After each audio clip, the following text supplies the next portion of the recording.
بسم اللہ الرحمن الرحیم۔ السلام علیکم میرے پیارے عزیز دوستوں اور بزرگوں، آج ہم نفس کے بارے میں بات کریں گے۔ نفس کی کتنی اقسام ہوتی ہے؟ پیارے عزیز دوستوں اور بزرگوں، نفس کی 7 اقسام ہوتی ہے۔ پہلا جو نفس ہوتا ہے وہ نفس امارہ ہوتا ہے، دوسرا نفس ہوتا ہے نفس لوامہ، تیسرا نفس ہوتا ہے نفس ملہمہ، چوتھا نفس ہوتا ہے نفس مطمئنہ، پانچواں نفس ہوتا ہے نفس راضیہ، اور چھٹا نفس ہوتا ہے نفس مرضیہ، اور ساتواں نفس ہوتا ہے نفس کاملہ۔ پیارے عزیز دوستوں اور بزرگوں، اب ہم جانیں گے نفس کی کیا علامتیں ہوتی ہے، نفس کیا کرواتا ہے، کون سا نفس کیا کرواتا ہے۔ پیارے عزیز دوستوں اور بزرگوں، پہلا جو نفس ہوتا ہے نفس امارہ، یہ سب سے زیادہ گناہوں کی طرف لوگوں کو مائل کرنے والا نفس ہوتا ہے۔ دنیائی خواہشات، دنیائی ہوس، ہرس، دنیا کی جتنی بھی برائیاں ہیں، ہر برائیوں کا حکم نفس امارہ دیتا ہے۔ نفس امارہ انسان کو ہر برائی کا حکم دیتا ہے، اور انسان کے اندر جتنی بھی برائیاں ہوتی ہے، جو غیبت ہے، کینہ ہے، حسد ہے، چغلی ہے، جلن ہے، نہ جانے کتنی ہمارے اندر خرابیاں ہیں، وہ ساری خرابیوں کا حکم اور برائی کے راستے پر چلنے کا حکم نفس امارہ دیتا ہے۔ ریاضت اور مجاہدہ سے اس کی برائی کے غلبے کو کم کر کے جب انسان نفس امارہ کے دائرے سے باہر نکلتا ہے، یعنی خدا کا ذکر کر کے، خدا کا فکر کر کے، خدا کی یاد میں رہ کے اور اپنی خواہشات کو کم کر کے جب انسان نفس امارہ کے دائرے سے نکل جاتا ہے تو وہ نفس لوامہ کے مقام پر پہنچ جاتا ہے۔ اس مقام پر دل میں نور پیدا ہو جاتا ہے جو باطنی طور پر ہدایت کا باعث بنتا ہے۔ جب نفس لوامہ حامل انسان کی کسی گناہ یا زیادتی کا ارتکاب کر بیٹھتا ہے تو اس کا نفس اسے فوری طور پر سخت ملامت کرنے لگتا ہے۔ جب انسان کوئی برا کام کرتا ہے، کوئی برائی کرتا ہے، چوری کرتا ہے، یا کوئی کسی سے دھوکہ کرتا ہے، یا کسی کے دل کو تکلیف پہنچاتا ہے، یا کوئی بھی برا کام یا گناہ کرتا ہے، تو جو نفس لوامہ ہوتا ہے تو اسے ٹوچنا شروع کر دیتا ہے، اس کی ملامت کرتا ہے۔ تو یہ نفس لوامہ کا مقام ہوتا ہے۔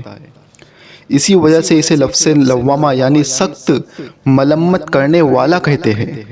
اللہ تعالیٰ نے قرآن مجید میں اس نفس کی قسم کھائی ہے، وَلَا أُقْسِمُ بِالنَّفْسِ اللَّوَّامَةِ، اور میں نفس لوامہ کی قسم کھاتا ہوں۔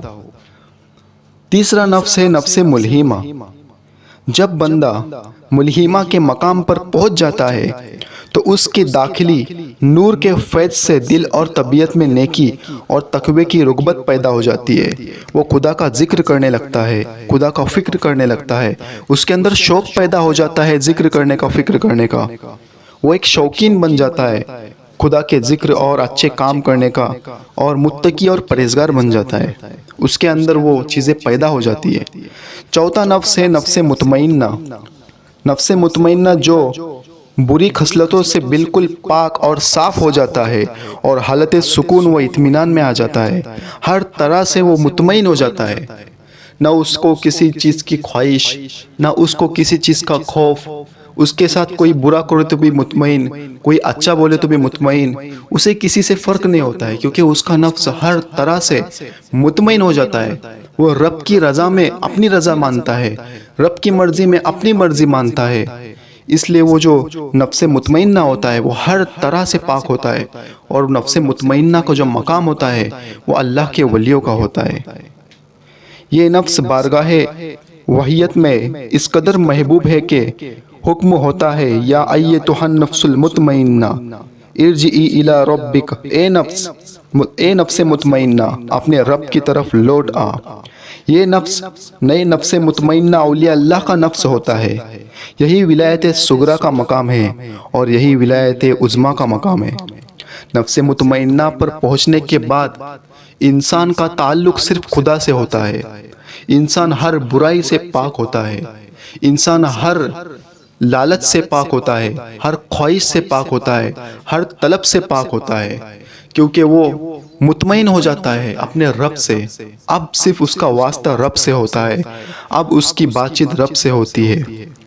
اس کے بعد نفس راضیہ اور نفس مرضیہ اور کاملہ یہ سب ہی نفس مطمئنہ کی اعلیٰ حالتیں ہیں اور صفتیں ہیں۔ اس مقام پر بندہ ہر حال میں اپنے رب سے راضی رہتا ہے۔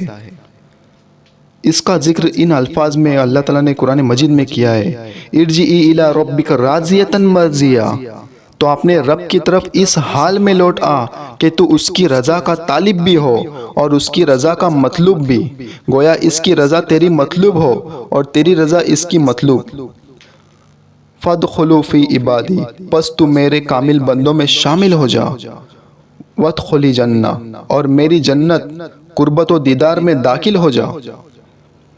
پیارے عزیز دوست اور بزرگوں، یہ ہوتے ہیں نفس اور نفس کی جو حالتیں ہوتی ہے۔ آج کی گفتگو یہیں پر ختم کرتے ہیں۔ السلام علیکم ورحمۃ اللہ وبرکاتہ۔